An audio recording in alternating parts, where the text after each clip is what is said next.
নজর রাখবো পরবর্তী সংবাদে। ফের একবার যান দুর্ঘটনার ছবি ধরা পড়েছে গতকাল রাত্রি আনুমানিক 9টা নাগাদ। অবশ্য সাপ্রুম আগরতলা জাতীয় সড়কের অটো এবং বাইকের মুখোমুখি সংঘর্ষের জেরে আহত হয়েছে 3 জন। তারই মধ্যে একজন গুরুতরভাবে আঘাতপ্রাপ্ত হয়েছে। আহত ব্যক্তিরা হলেন সমীর রায়, অটো চালক, বয়স আনুমানিক ওনার 35 বছর, অমিত দাস বাইসাইকেল আরোহী, বয়স 35 বছর এবং অন্যদিকে আরো এক বাইক আরোহী সঞ্জয় দেবনাথ, বয়স 31 বছর।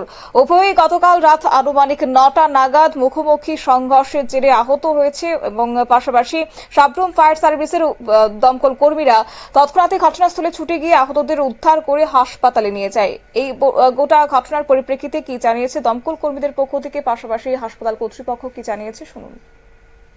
5 নাগাদ সাপ্রুম ফায়ার সার্ভিসে একটা বল আসে যে দমদমা স্কুল সংলগ্ন একটা জায়গায় একটা অটো অ্যাক্সিডেন্ট হয়েছে। তৎক্ষণাৎ আমরা যাই স্পটে। স্পটে গিয়ে দেখি 3জন পার্সন ইনজুর্ড আছেন, এর মধ্যে একজন মেজর ইনজুর্ড। তো আমরা সঙ্গে সঙ্গে আমাদের ফায়ার সার্ভিসের গাড়ি দিয়ে সাপ্রুম মহকুমা হাসপাতালে পৌঁছে দিই। বাস এখন আমরা তাদেরকে মুখে 3জনের নামগুলি। 3জনের নামটা, একজন নাম হচ্ছে সঞ্জয় দেবনাথ, বয়স আনুমানিক 36 হবে, দাসপল্লী বাড়ি। একজন নাম হচ্ছে অমিত দাস, দমদমা, বয়স আনুমানিক 35। আরেকজন নাম হচ্ছে সমীর রয়, বয়স 32, বিকে পল্লী বাড়ি। ইমার্জেন্সি সাধারণ ইমার্জেন্সিতে 3জন পেশেন্টকে নিয়ে এসেছে। একজনের নাম সঞ্জয় দেবনাথ, আরেকজন অমিত দাস, আরেকজন সমীর রায়। তারা দমদমা জায়গায় ওইখানে তারা অ্যাক্সিডেন্ট করেছে বাইক এবং অটো সংঘর্ষের ফলে।